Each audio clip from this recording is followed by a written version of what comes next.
아멘. 네, 하나님 말씀 보겠습니다. 하나님 말씀 다니엘서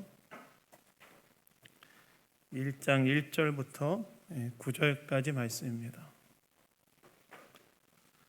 다니엘서 1장 1절부터 9절까지 말씀입니다.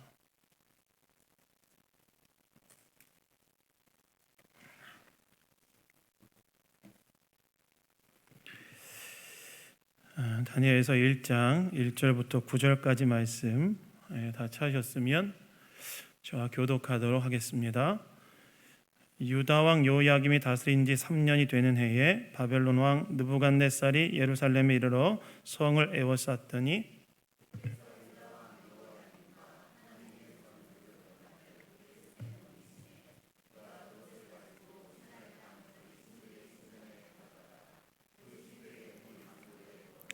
왕이 환관장 아스부나스에게 말하여 이스라엘 자손 중에서 왕족과 귀족 몇 사람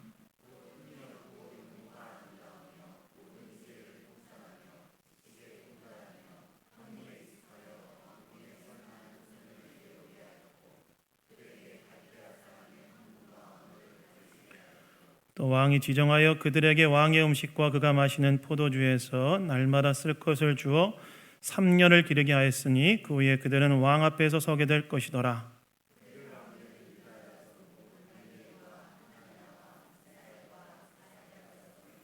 환관장이 그들의 이름을 고쳐 다니엘은 벨드사살이라 하고 하나냐는 사드락이라 하고 미사엘은 메삭이라 하고 아사랴는 아벳느고라 하였더라.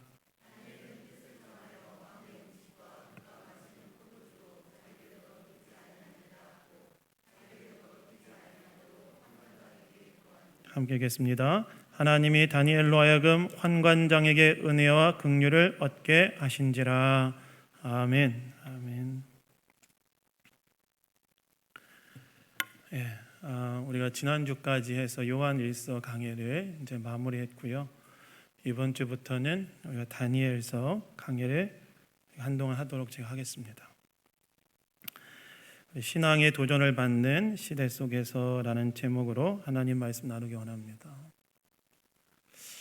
여러분, 오늘 저와 여러분이 한국교회 성도로서 한국 사회 안에서 직면한 현실은 어떤 상황일까요? 아니, 저와 여러분이 속한 한국교회가 이 한국 사회 안에서 직면한 현실은 어떤 상황일 것 같습니까? 상당히 부정적인 상황입니다. 제가 신대원 다닐 때 목회학 수업을 들었는데요. 그 수업을 한국교회 강해설교의 대가라고 불리는 이 송택은 목사님께 들었는데, 그런데 이분이 자신이 쓴 책에서 이런 말씀하셨습니다. 어떤 말씀하셨는가? 오늘날 한국교회가 전도가 되지 않는 이유는 한국교회 때문이다. 이렇게 글을 쓰셨어요. 교회 때문에 전도가 되지 않은 시대, 그것이 바로 한국교회가 한국 사회 속에 직면한 현실이라는 것입니다. 무슨 말일까요? 한국교회가 사회 속에서 신뢰를 잃은 시대를 저와 여러분이 살고 있다는 것입니다. 제가 지난주 설교에도 잠깐 언급했던 것처럼 올해 기독교 윤리 실천 운동에서 발표한 한국교회 신뢰도 여론조사를 보면 충격적이게도 한국 사회 구성원의 74%가 한국교회를 신뢰하지 않는다. 이런 결과가 나왔다고 보고하고 있습니다. 무슨 말이냐? 한국교회가 참 어려운 상황 가운데 직면해 있다. 사회 구성원들에게 신뢰를 잃은 시대를 살고 있다라고 말할 수 있다는 것입니다. 그리고 이러한 한국교회 일원으로 살아가고 있는 우리는 우리의 신앙에 대해 호의적이지 않는 또 부정적인 현실 한복판에서 신앙에 대해 도전받고 있는 그러한 시대를 살아가고 있는 중이라고 할 수 있습니다. 그렇다면 우리는 어떻게 이런 상황을 극복할 수 있을까요?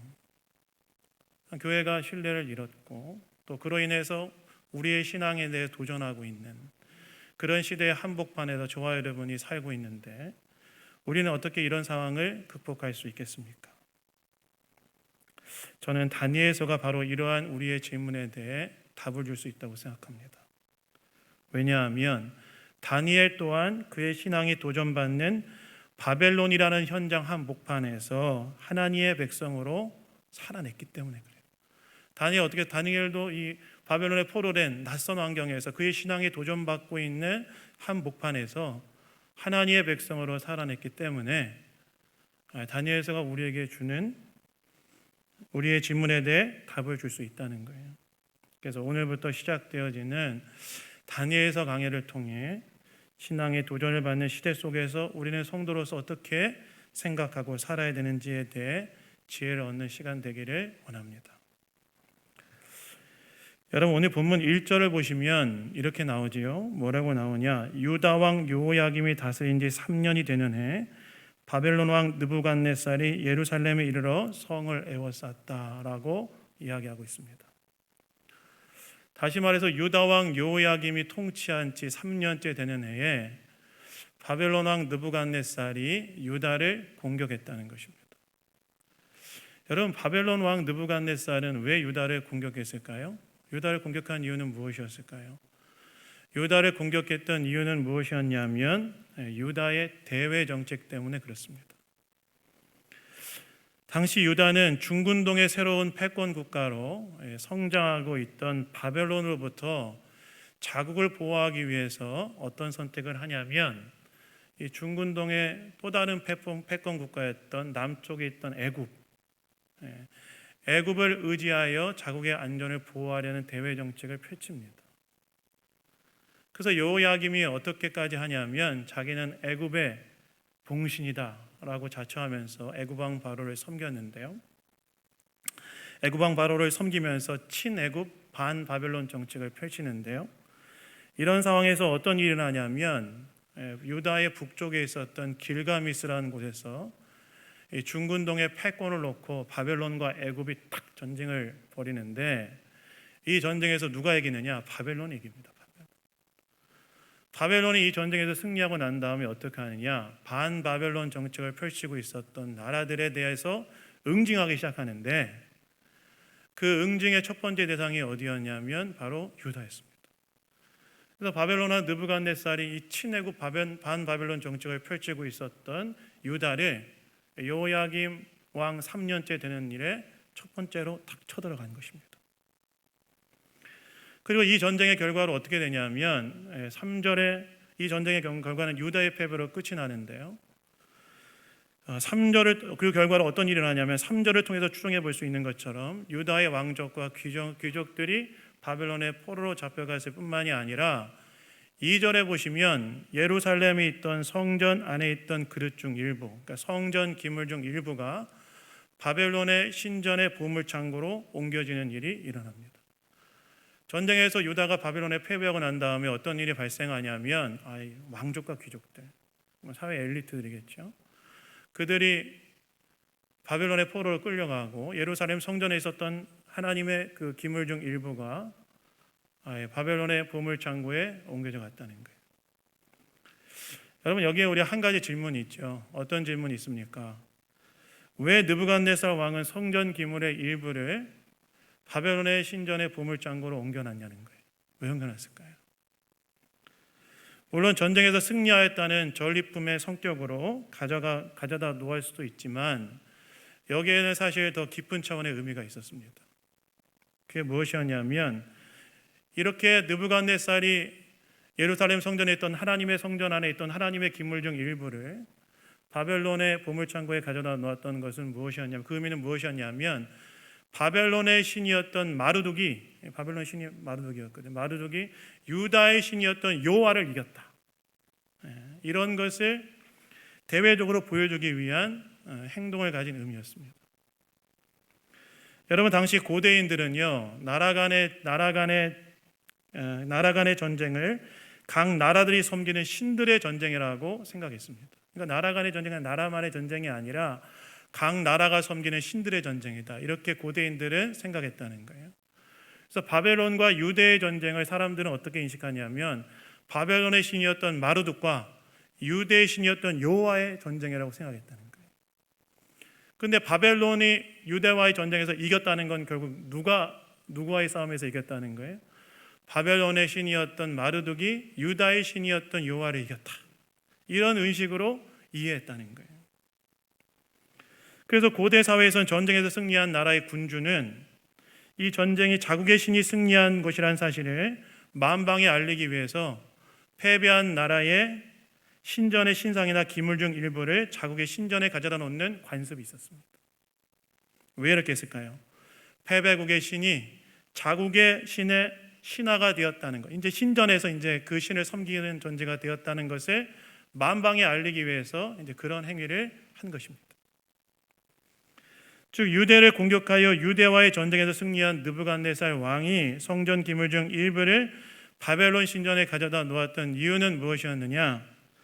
마르둑이 여호와를 이겼고 여호와는 마르둑의 신하가 되었다는 사실을 만방에 공포하기 위해서 이런 행위를 했다는 것이에요. 근데 여러분, 유다의 패배가 곧 하나님의 패배를 말할까요? 유다가 바벨론에 패배한 것이 곧 하나님께서 마르둑에 의해서 패배했다는 것을 뜻할까요? 아닙니다. 왜요? 오늘 보면 2절을 보시면 다니엘서 기자가 뭐라고 말하니까 우리 2절을 다 같이 한번 우리 읽어보도록 하겠습니다. 우리 2절을 다 같이 읽겠습니다. 시작. 주께서 유다 왕 여호야김과 하나님의 전그릇 얼마를 그의 손에 넘기심에 그가 그것을 가지고 신할 땅 자기들의 신전에 가져다가 그 신들의 보물창고에 두었더라. 여기서 지금 뭐라고 다니엘서 기자가 이야기하냐면 주께서 유다 왕 여호야김과 하나님의 전그릇 얼마를 그의 손에 넘기심에 누가 이 하나님의 성전의 기물의 일부를 바벨론 왕 느부갓네살에게 넘겼다고 이야기하고 있습니까? 주께서, 하나님께서.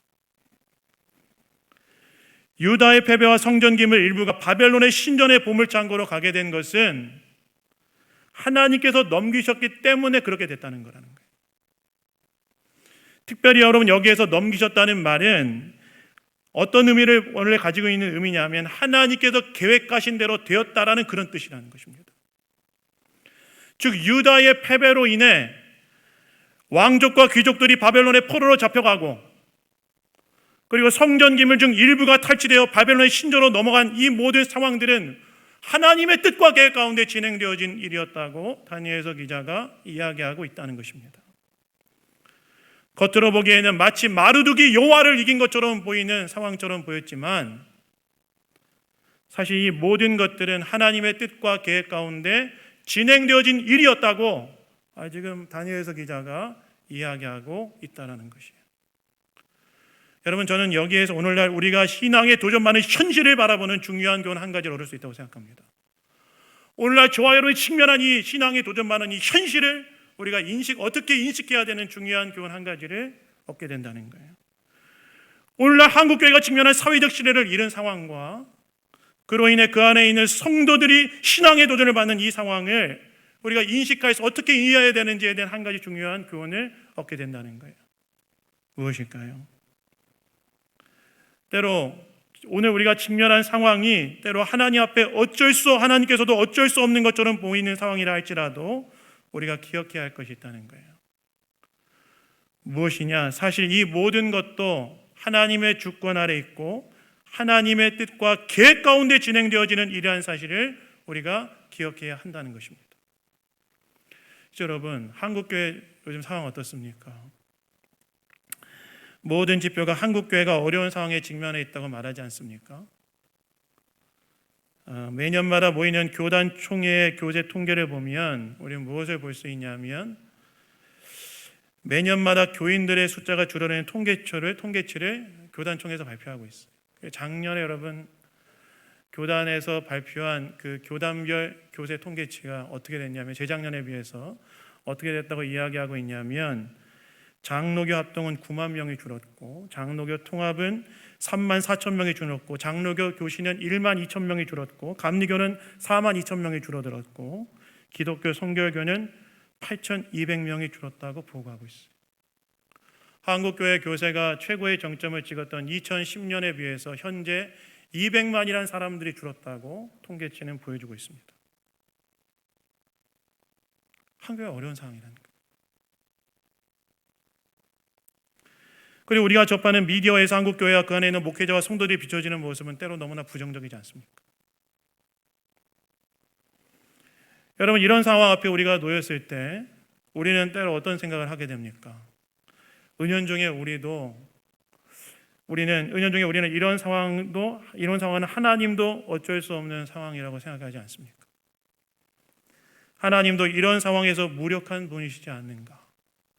이런 생각 들 때가 있지 않습니까? 그런데 아니라는 거예요. 유다가 전쟁에서 패배하고 바벨론의 포로로 잡혀가고 성전 기물이 바벨론에 옮겨지는 것도 하나님의 뜻과 계획 가운데 진행되어지는 일이었던 것처럼 이런 상황 가운데 하나님께서 무력한 분인 것처럼 느껴지는 것이 맞지 않고 사실 이것조차도 하나님의 뜻 안에 하나님의 뜻과 계획 가운데 진행되어지는 이러한 사실을 우리는 기억해야 한다는 것입니다. 여러분, 그래서 우리는 착각해서 안 됩니다. 뭘 착각해서 안 될까요? 우리가 안 될 때 그것은 하나님의 뜻이 아니다, 우리 이렇게 생각하는 경향이 있는데, 여러분, 하나님의 주권이 미치지 않는 영역이 어디 있습니까? 예수님께서는 참새 2마리가 한 아사리온에 팔리는 것도 하나님께서 허락하지 않으시면 하나로 땅에 떨어지지 않는다고 말씀하지 않으셨습니까? 하나님의 주권이 미치지 않는 영역이 없다는 거예요.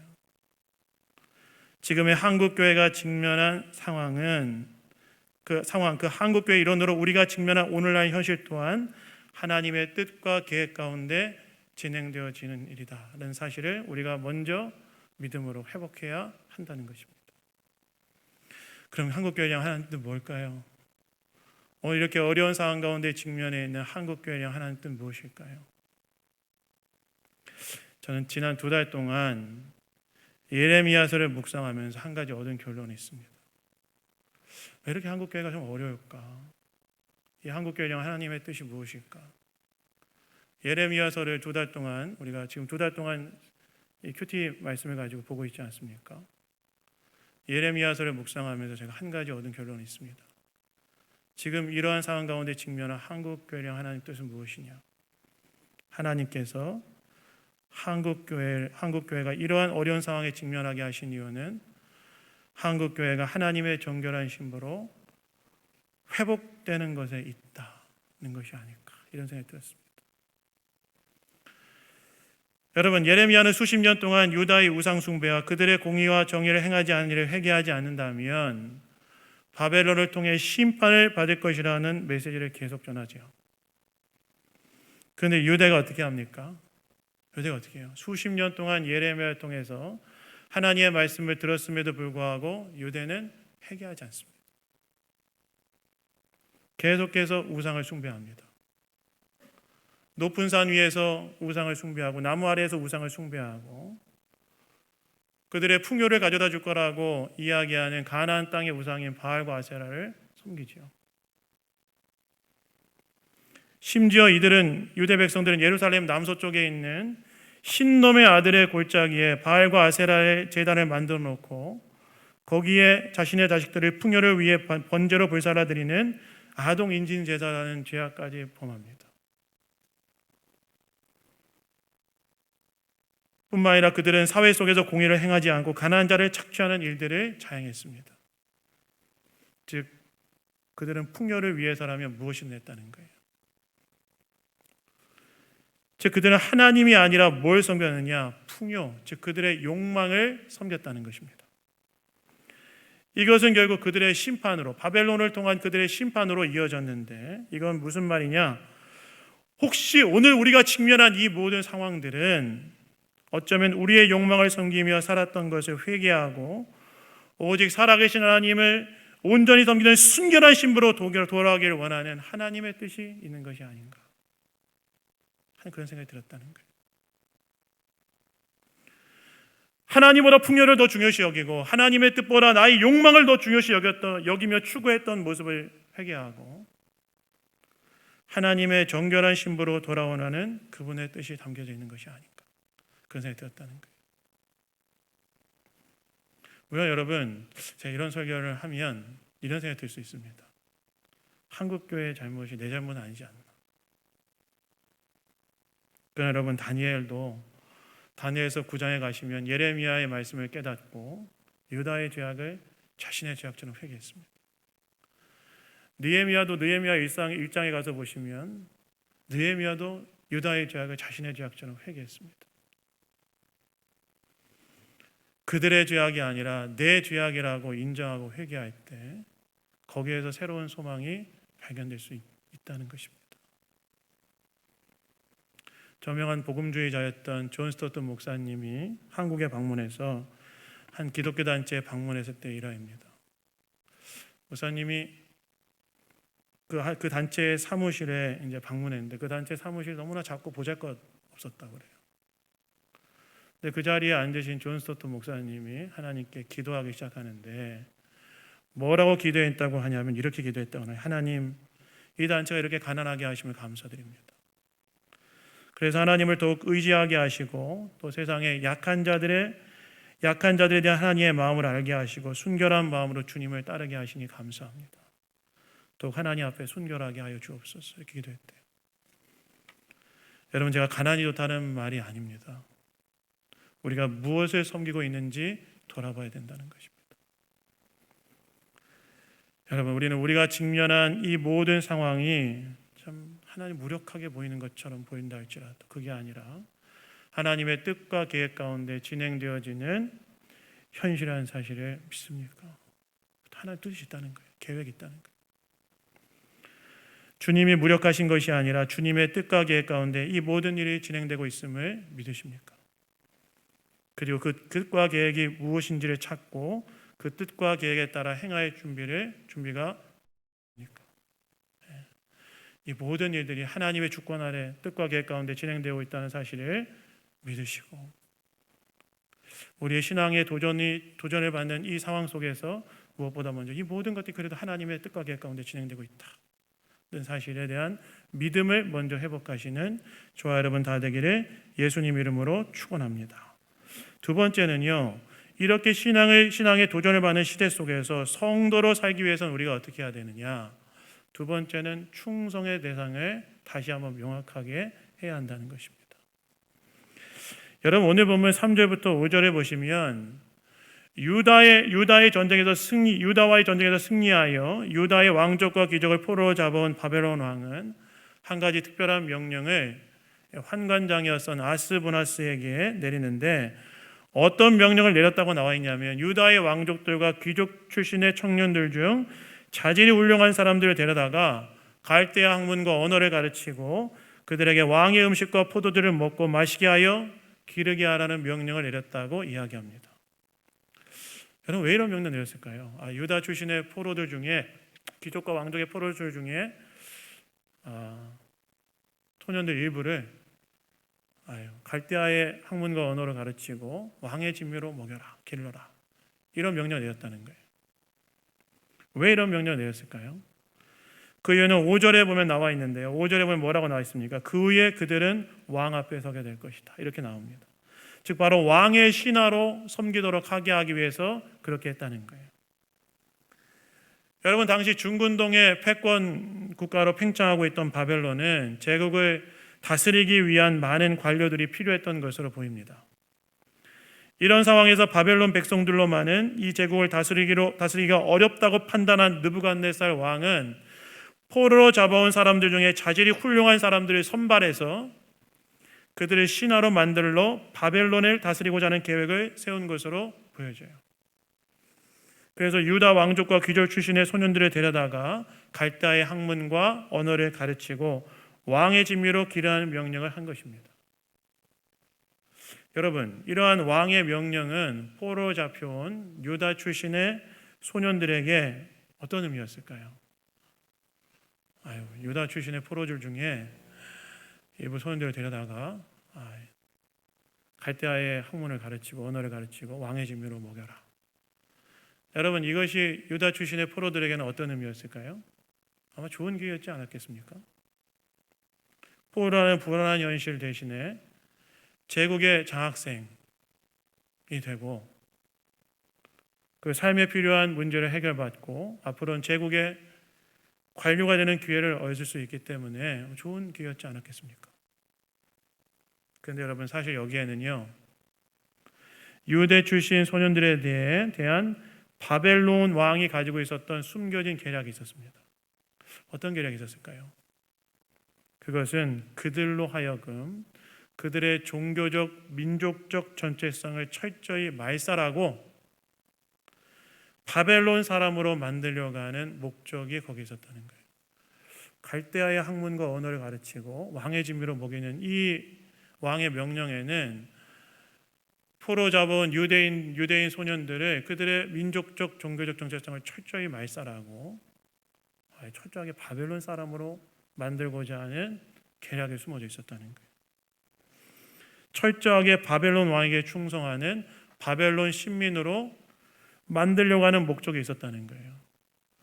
여러분, 이때 당시 왕의 식탁에 참여한다는 말은 어떤 말이냐? 그냥 왕이 베풀어주는 좋은 음식 먹고 마시는 것이다, 이런 의미가 아니라요, 여기는 굉장히 중요한 성리전적 의미가 있었는데, 왕의 식탁에 참여해서 왕이 먹는 음식과 포도주를 먹고 마신다는 말은 바벨론 왕에게 예속된다라는 그런 의미가 있는 행위였습니다.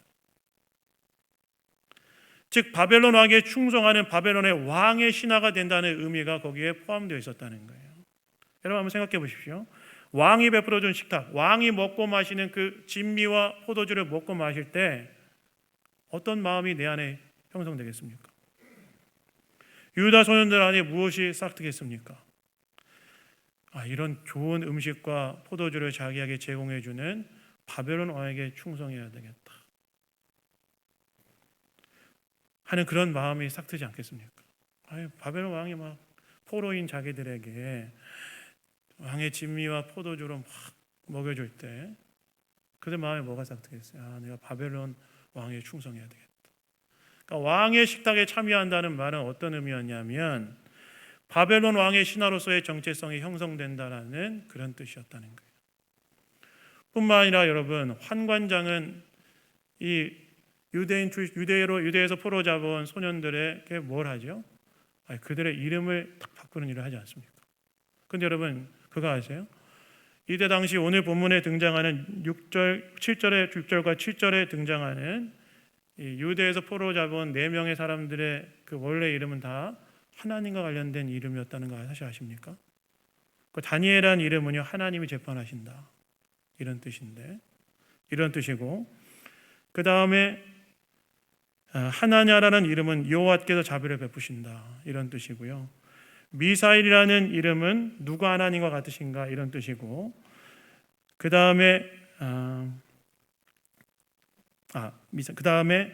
아사랴라는 이름은 여호와가 나의 도움이시다, 이런 하나님과 관련된 이름인데, 이걸 다 어떻게 바꾸느냐?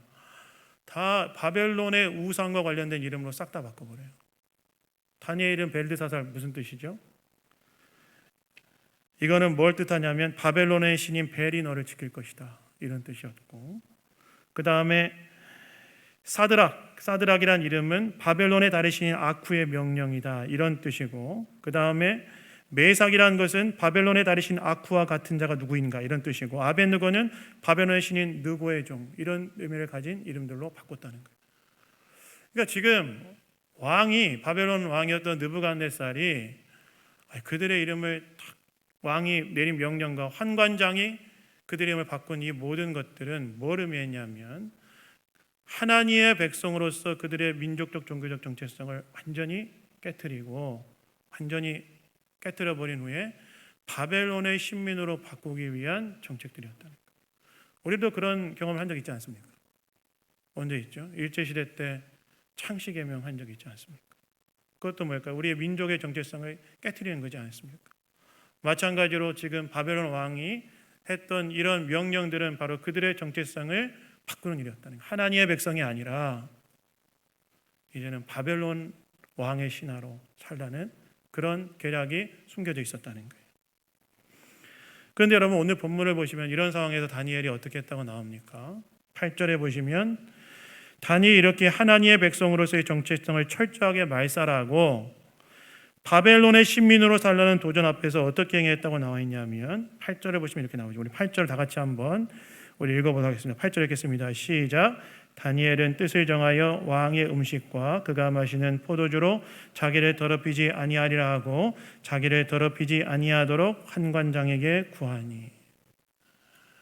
다니엘이 어떻게 했다고 나와 있냐면 다니엘의 그 하나님의 백성이라는 정체성을 도전하고 있고 위협하고 있고 유혹하고 있는 상황 앞에서 어떻게 했다고 나와 있냐면 일단 뜻을 정했다고 나와 있어요. 어떤 뜻을 정했다고 나와 있냐면 왕이 베풀어주는 음식과 내가 포도주는 먹고 마시지 않겠다, 이렇게 정했다는 거예요. 여러분, 왕이 베풀어주는 음식과 포도주를 먹고 마시지 않겠다는 이건 뭘 의미했을까요? 아까 얘기했던 것처럼 왕의 진미와 포도주를 먹고 마시는 건 뭘 의미하냐면 바벨론 왕에게 예속되어져서 바벨론의 신민으로 살아가겠다는 그런 의미가 거기에 내포되어져 있었는데, 바벨론 왕의 충성된 자로 살겠다는 그런 의미가 거기에 내포되어져 있었는데, 왕의 진미와 포도주를 먹지 않겠다고 뜻을 정했다는 것은 무엇이냐면, 비록 내가 이렇게 낯선 환경, 나의 신앙이 도전받고 위협받는 신앙의 환경 속에 놓여 있지만 그럼에도 불구하고 나는 바벨론의 신민으로 살아가는 것이 아니라 누구에게 충성된 자로 살아가겠다는 뜻이었다는 거예요. 하나님께 충성된 자로 살겠다는 뜻이었다는 거예요. 즉 바벨론에 포로된 상황에서 하나님의 백성이라는 자신의 신앙이 도전받는 현실 한복판이지만, 그럼에도 불구하고 바벨론의 왕에 충성된 자가 아니라 하나님께만 충성대로 살겠다는 뜻이 바로 여기에 포함되어 있었다는 것입니다. 즉 바벨론의 공격을 받은 유다는 쇠락하였고 또한 자신은 바벨론의 포로로 잡혀와 신앙이 도전받는 상태 가운데 있지만, 그런 상황 가운데 놓였다 할지라도 바벨론의 신민이 아니라 여호와 하나님께 충성하는 하나님의 백성으로 살겠다고 뜻을 정했다는 거예요. 여러분, 저는 여기에서 우리의 신앙이 도전받는 한복판에서 어떻게 하나님의 백성으로 살아야 되는지에 대한 또 하나의 중요한 교훈을 얻게 된다고 생각합니다. 무엇일까요? 뜻을 정해야 된다.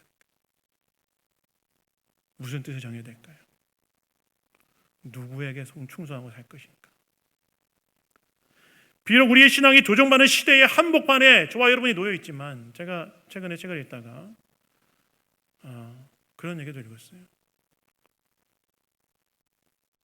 그 청년들 관련된 책을 읽었는데, 최근에 청년들이 겪는 어려움은 뭐냐면 밥 먹기 전에 감사기도 드리는 것만으로도 상사가 문제 제기하고 혼냈다는 그런 이야기가 되는 책을 제가 읽었어요. 우리의 신앙에 도전받고 위협받는 상황 속에 있지만, 그럼에도 불구하고 세상에 연합하여 세상의 신민으로 사는 것이 아니라 여호와 하나님께 충성된 자로 살겠다고 선을 긋는 것. 누구에게 충성된 자로 살겠냐? 하나님께 충성된 자로 살겠다고 뜻을 정하는 것. 그것이 중요하다는 거예요. 물론 여러분, 우리는 우리의 신앙이 도전받는 한복판에서 하나님께 충성하며 살기 위해서는 극복해야 될 것이 몇 가지가 있습니다. 무엇일까요? 첫 번째는 내 안에 수치심을 좀 극복해야 됩니다. 왜요? 때로 나도 한국교회가 직면한 모습을 볼 때 부끄럽고 실망스러울 때가 있기 때문에 그렇죠. 그것도 극복해야 됩니다. 그리고 또한 우리는 신앙에 대한 외적인 도전도 극복해야 됩니다. 기독교 신앙에 대해 공격적으로 대하는 우리 사회 사람들의 평가도 극복해야 됩니다. 그럼에도 불구하고 우리는 어떻게 해야 되는가? 그런 내 안의 수치심과 내 밖의 도전에 대해 눈을 감고 세상에 연합하여 살아가는 것이 하나님의 뜻이 아니라는 사실을 깨닫고, 여전히 우리를 향해 세상의 빛과 소금으로 살기를 원하시고 거룩한 백성으로 제사장 나라로 살기를 원하시는 것이 하나님의 뜻이라는 사실을 다시 한번 깨닫고, 그러한 우리의 내적인 모든 도전을 극복하여 다시 한번 하나님의 백성으로 살기로 뜻을 정하는 것이 우리에게 필요하다는 거예요. 누구에게 충성하며 살 것인가에 대한 이 질문에 대한 답을 우리 스스로가 내리는 것이 필요하다는 것입니다. 우리가 직면한 상황이 아무리 어려운 상황이라 할지라도 하나님께 충성대로 살겠다는 그 뜻을 정하는 것이 중요하다는 거예요. 바로 그 하나님의 백성으로 살겠다고 뜻을 정하는 그 결단이 이 모든 상황을 역정시켜내는 출발점이 된다는 것입니다. 그래서 여러분, 오늘 우리가 극복해야 될 여러 가지 상황 속에서 우리는 스스로에게 물어야 됩니다. 나는 이런 현실 가운데 누구에게 충성하며 살 것인가 한번 물어보십시오. 그리고 그 질문에 대해 답을 해보십시오. 누구에게 충성하며 살 것입니까? 하나님께 충성해야 된다는 거예요. 그래서 하나님께 충성하며 살기로 결단하시는 저 여러분 다 되기를 예수님 이름으로 축원합니다.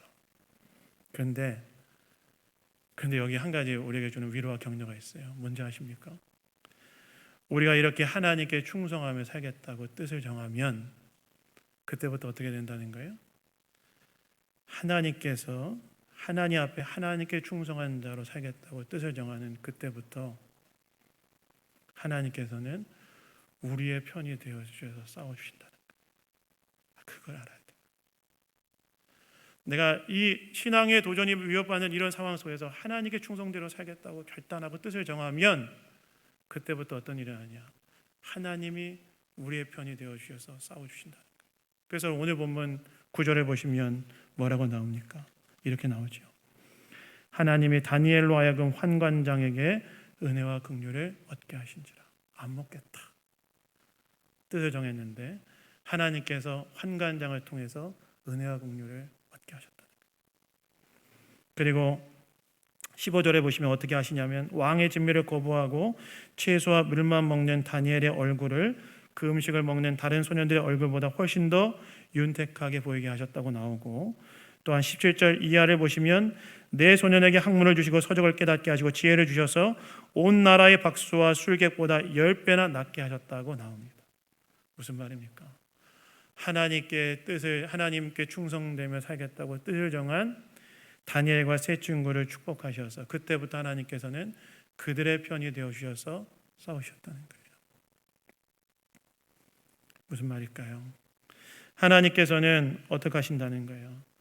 어려운 시대지만, 우리의 신앙이 도전받고 위협받는 어려운 시대지만 그래도 하나님 편에 서겠다라고 결단한 자들 편에 서서 하나님 싸워주신다는 거예요.